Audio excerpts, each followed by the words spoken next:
Grow, Sell, and Retire is the podcast for the lazy overachiever. B.D. Dalton, author of True Gravity and Grow, Sell, and Retire, is here to give you his 25 years of secrets, tips, and systems to take your business to the next level. This is your chance to find out what is working in sales, marketing, and running your business. If you stop learning, you stop burning. Now, here's your host, BD, with today's GSR podcast. Hey, Grow, Sell, and Retire listeners. This is BD Dalton on your Grow, Sell, and Retire podcast, trying to make you the lazy overachiever that you want to be.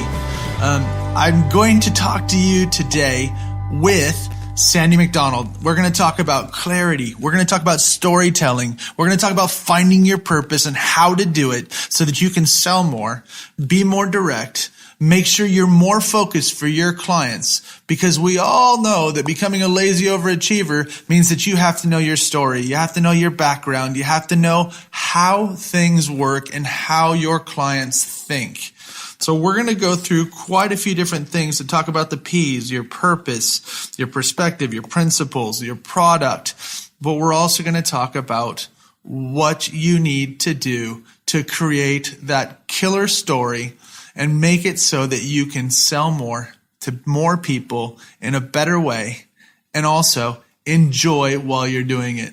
So thank you very much for listening to this part of the Retire and Inspire, Grow, Sell, and Retire podcast with BD Dalton. And I'm going to be interviewing Sandy MacDonald from down in Australia. Well, I'm actually up here in the UK, but she's down in Australia. Thank you so much. Listen here, sit back, grab a pen, and let's listen to Sandy MacDonald, Retire and Inspire podcast. This is BD Dalton, over and out. Sandy MacDonald is all about clarity, storytelling, and making it so that people can communicate better. Do you find that people are having, in this world of social media and people being crazy and on their phone and face down, are having a hard time communicating these days, Sandy? Oh, yes, I do. Hello, everybody. I think that our world has we've become very overwhelmed with the amount of communication and information that is pouring in from every conceivable device that you can think of. And I think that it's muddied the way in which many of us communicate. And I think we're also really struggling to get our message across now. Is it because there's so many messages that we're trying to distribute and that we don't know whether it's a happy message, it's a deep felt message, or just one that's just on the top of our head, like I'm angry right now? Is it because we don't know what level to communicate with people at? Well, I think the first thing that's happening is that we're actually learning, there's quite a lot of research that shows that we're learning to process communication in a different way. And so for some of us, we're able to, probably the younger folk amongst us, are able to switch from one source of information to another very quickly and take what they want from that source of information and process it and then move on to the next one. So the traditional way of absorbing a great deal of information, incoming information, is actually changing, and our brains apparently are sort of beginning to change too, to accommodate this huge volume of information that's coming in. So in that space, learning how to communicate in a way that people actually understand, and first of all, that you grab their attention and that you then hold their attention, and that better than that, they actually recall what it was you were talking about. I think that is what's become more difficult. So you teach people about storytelling and being clear in their message. And we talked in the beginning about, before you and I came on the podcast, about the P's, your people and purpose and, all the product and all that type of stuff. So how can we be more clear in our communications with our loved ones, with our clients, with other people? How can we make ourselves more clear? So in both the coaching and the storytelling training that I do, I'm keen to try and help people get a context around their communication.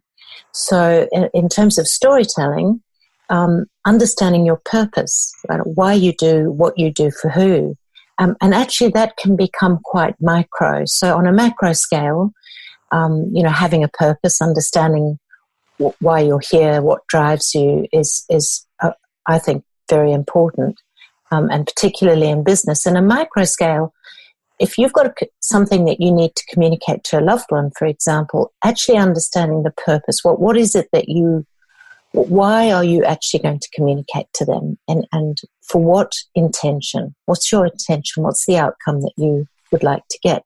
Well, the same thing holds good with storytelling. So if you can understand your overall purpose, who you're talking to, incredibly important, understanding your audience, what your intention for that communication, that story is, and then what's the value? What value are you going to bring in the story? That means that you're serving that person with the story. I think I come very much from a position of storytelling being an agent for good, that it propagates goodness. And so serving people with the story is very important. And so when you're talking, so if something's very important and you talk about, content and context, and without context, there is no true delivery of content. So when you come about your purpose and it's something very important, do you suggest people write things down, or how do people go about making sure that their delivery of their story delivers the heartfelt purpose that they're looking for? Well, such a good point. So when I'm training, right at the some of the pre-work that the folk get to do is a reflective piece where they go away and actually have a deep think about what it is that drives them. Interestingly, you can be in a room full of people and ask if they can articulate their purpose, and I'm sure you've experienced this. Most people just can't. They'll talk around it. They'll have a big, long discussion about the things that are important to them, but actually coming down to the single driving force for their business and in some cases for their life is it's not an easy thing, and most people haven't actually dug that deep to find out what it is. So we look at that, and because I feel that once you've actually understood your purpose, there will be some principles that sit in to support that purpose. And once you get people to articulate the purpose and understand the principles, the framework that makes that purpose happen, you really can't stop people from telling stories. It's as if you've opened a conduit. It's as if you've taken the lid off Pandora's box, and people can't. They find their stories sitting in the principles. What was a story that might have come out of one of your classes, or that you came up with after a long period of time that surprised you? And what was it? What was the content, or how was it delivered? I got to work with two Pilates trainers. I'm really glad you've asked me that question, because so I was coaching, but in my coaching, I'm looking to help people unearth and find and tell their stories as a really good way to communicate what they do. So these were two women that had run Pilates studios for some decades, and so they were very practiced in what they were doing. And I was a bit nervous, actually, because I thought, well, how can I help them? Pilates is a discipline. How do I help them differentiate or understand what principles support the Pilates framework? These were both very passionate women, and they were actually quite easily able to articulate their purposes around delivering Pilates as a method. The first woman said to me when we were talking about principles, she said, I cannot do what I do unless I'm in a three-way rapport with my client and my client's body, the intelligence of my client's body, and myself, which I thought was an amazing reflection. And she went on to get very excited about the word rapport. And she said, that's definitely a principle, because it informs everything I do in terms of training staff, the way that we bring clients on, and the way we teach clients. So that was her principle. And it really informed the culture of her business. And a lot of stories came out of that. The second client said, that it was all about language, because she used biometrics to describe how Pilates happens, push and pull and twists and dynamic. It was all about movement and space. And so she used language to try and explain to a person what was happening inside their body. And so she said language was incredibly important to her. So they're both communications terms, but quite different in terms of how they manifested. And she told me a story. She said a woman walked into the studio one day and it was as if she was walking on glass. And after a while, we worked on her feet and she walked out as if she was walking on grass. And for me, that was the most amazingly evocative story. It's only little, very short anecdote, but very evocative of how she used language. Yeah, it makes those little things, and people can imagine, if you can imagine somebody walking in and stepping out, like you're running across the gravel on the way to your house barefoot, versus running across the grass and enjoying it and smiling and loving it. It's great. And people can imagine that and people can feel it. And so how do you get in, because you deal with professors and you deal with professionals, how do you get somebody to tell a story about a course that they're taking in history, or somebody talking about their software company or something like that, that becomes a story that actually helps them distribute or sell more, or kind of understand their client better? Well, there's sort of two components to that. The academics that we work with tend to be researchers and the incredibly bright people doing PhDs, and they are absolutely mired, stuck in how. They communicate how. It's the method. And so the challenge for us to get them to shift from how to why is much harder with them than it is with professionals and entrepreneurs.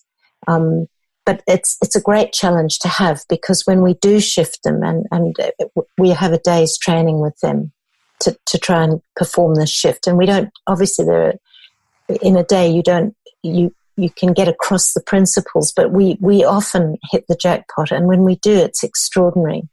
And I actually wrote a post about this on LinkedIn just last week. One of the best stories I had was a young French man who'd been studying a piece of bamboo for 18 months. And he very proudly showed me this massive, great big blow up of this bit of bamboo. And he talked about all its attributes and its chemical makeup and its cellular makeup, etc. He knew all of that. But even though he was in a room full of peers, nobody knew what he was talking about. So I just kept asking him, well, why are you doing it? Why are you doing it? And he got quite irritable. And in the end he said, well,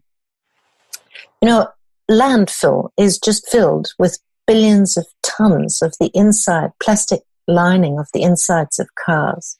So if I can prove that bamboo is shatterproof, then we'll get rid of all that landfill, all that plastic will disappear. I said, well, there's your story. That's how you pitch this. Because you can just, people got that. You'd want to get behind that, but you don't want to get behind the cellular makeup of a piece of bamboo. No, you want to know what it does, what its purpose is, like you started off at the beginning. So when you're getting people to start to think about clarity, if we were to go through, and I'm a big fan of threes, and you probably have either more or less than that when it comes to describing it, how do people get to their clarity of delivering their purpose? So I think the very first thing that I do is work through these, I call them all the P's. It's purpose, principles, product. This is in light of business owners. Product, people, philanthropy, positioning. There's a whole lot of P's. Now, just by working with people through clarity and curiosity, that's my second principle, working together. So I'm getting people to become quite forensic in looking at the truth of all of those P's. Like, really, who are their people? Like, it's not good enough just to say, I mothers and, women, and maybe they're around 30 to 35 or something. It's much more forensic than that. And back in the day, I thought I used to use keywords. I used to get people to go and search online for what they thought their people were looking for, to try and get them to become much more granular in their research of their people, to really understand, okay, you've got pain, you're solving a pain, but what are the symptoms of the pain? So if somebody's got a bad disease, that's a very painful situation. But the symptoms are they're tired, they're stressed, they don't know whether they're going to see their grandchildren growing up. In there lie the stories. I've used a kind of quite a dramatic case to outline it. But if you really get forensic with the truth around all of those P's, eventually you get to your purpose. It's just like a constant, it's peeling away the rings of the onion, digging deep. It's like all this. It's hard work. It's really hard work. And I guess as a coach, I'm just holding people accountable all the time to do that work. And they get there. And when they get there, it's very exciting. And in getting there, they've often unearthed a whole bunch of stories that they didn't even know they had those stories. And what made you get into this? What was your drive or your focus, or what was the profession that drove you to then becoming the person that unpeels onions of people's purpose? Oh, such a good question. My husband and I ran a marketing communications company for 22 years, and oh man, I was very grateful to get rid of that. I was done with client servicing, and so we'd had a bit of a tough time in the business. It was just pre the GFC, and marketing communications, a bit like canary in the cage. When things get really bad, everyone withdraws. They're not doing the website that they were going to do, et cetera, et cetera. So it was a pretty bad time. And so I did what most people should never do when things are tough. I started a charity, which was by default. The story of how I started the charity is actually what then went on to inform what I now do today. And it was one of those bunch of serendipitous things that all came together. I come from Africa originally. My aunt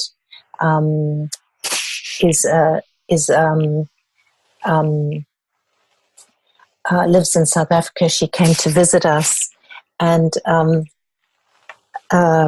said in chatting to us one day that she handed blankets out to kids on the side of the road at night that she found who'd been orphaned. And it was an appalling concept, like kids. How many kids? Turns out there were millions. There are millions of children that have been orphaned in Southern Africa.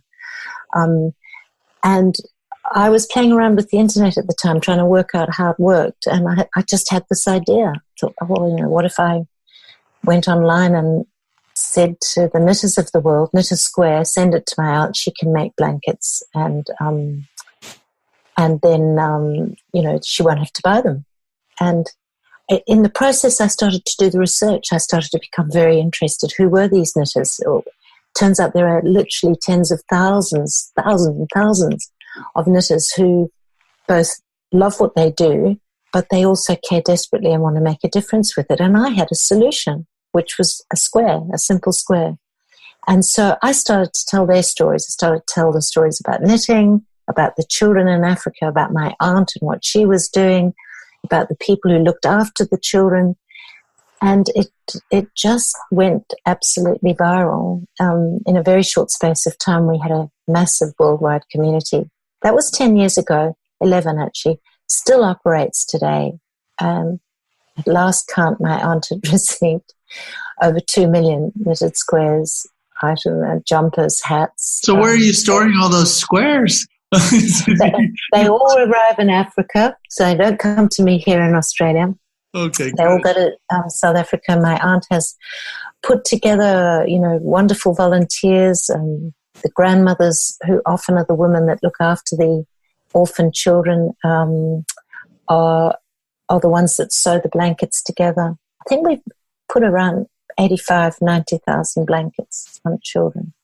That's awesome. So it's an amazing story. It really is. And I don't take credit for it because a worldwide community now runs it completely. I started it and I was absolutely immersed in it for about 2 or 3 years. And then the worldwide community took over and they run it now. And my aunt has done an amazing job in South Africa. Sandy, that's awesome. That's really, really cool. So some of the questions I always ask people, kind of the fun ones at the end, are, so what's your goal for 2019, even though we're now 4 months into it, April Fool's Day? So yes, happy April Fool's Day. Yeah. Well, I have an interesting goal this year, which is still in the storytelling line, but it's a slight pivot on storytelling. I've partnered with a remarkable person. My husband and I have actually partnered with him, who has an interesting intersection in as much as he knows how to take businesses into Asia. He understands the Asian landscape, and he's also understands the venture capital landscape. So it's quite an interesting intersection. And my role is to go and find emergent entrepreneurs who've got a minimal viable product and something that they want to, take into Asia or even globally for that matter, and tell their story to him. So I go and find these people. I found some incredible people. Like the person we're talking to tomorrow has an alternative to polystyrene boxes for the perishable goods industry. And I've got to tell his whole story. And now we can hopefully champion him and his incredible product into the world and, help get rid of polystyrene. And it's, my role is just really to tell the story. So my goal for 2019 is to find a lot more fabulous people like this and tell their story and help them get their innovations to the world. Very cool. And how about what are you reading right now? What's got your fancy? Are you listening to podcasts? What tickles your fancy when it comes to getting knowledge? I'm currently reading Retire, Inspire, but I'm an avid TED Talk listener too. Yep. And I listened to a fabulous one yesterday about why startups fail, which I found fascinating. So I'm exploring all the business TED Talks at the moment to increase and improve my understanding of entrepreneurship. I've always worked with entrepreneurs, but there's just so much still to learn about the landscape for entrepreneurs.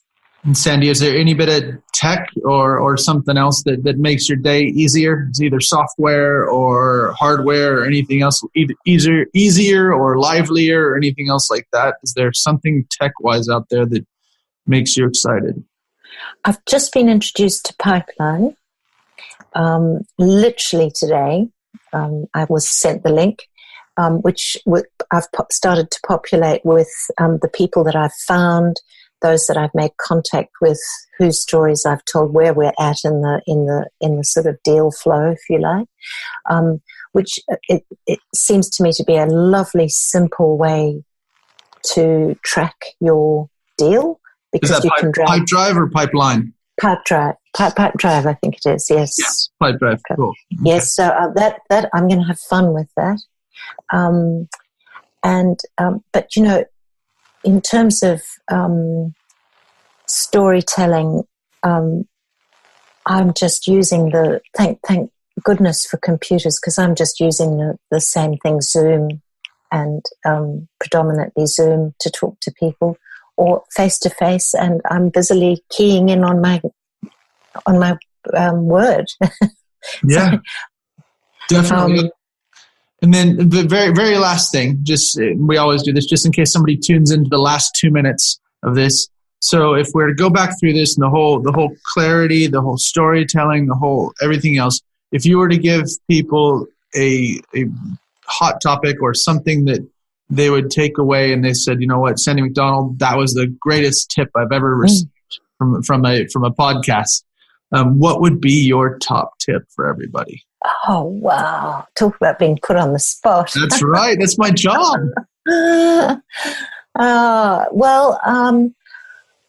I absolutely 100% believe that everyone is a repository of extraordinary stories, and I actually believe that a lot of those stories can save lives. I did a TEDx talk about that, and one of my challenges to people is go away and write your 15-minute TEDx talk or TED talk. For a number of reasons, because it will force you to be super disciplined. You've got to actually work out what are you going to share with the world that will engage, enrich, empower, inspire, motivate, change people's perceptions. And if you do that, you will force yourself to come much clearer on your purpose, and you will find the stories that can literally enrich, change, and save lives. That's awesome. So write your 18-minute TED Talk and make sure that and take the time. It doesn't matter if you're an accountant or a factory worker or a teacher or a stay-at-home mom. If you can write that story, your purpose is distributable, and it also, like you said, save lives. It'll save the lives of your kids, of the people around you, of your clients. It's amazing. Yeah, it's a really, really great discipline, and you'll learn so much through the process. And people don't do it enough. No, not enough introspection. And people don't look at it, because if you don't know who you are, then you can't help other people. No. And, storytelling is becoming mainstream. I don't know if it's the case in the States, everything I read about, but here it is definitely becoming mainstream, because I'm delivering storytelling training to accountants. You mentioned accountants. Yes. And I would never have thought that was possible, 2 or 3 years ago.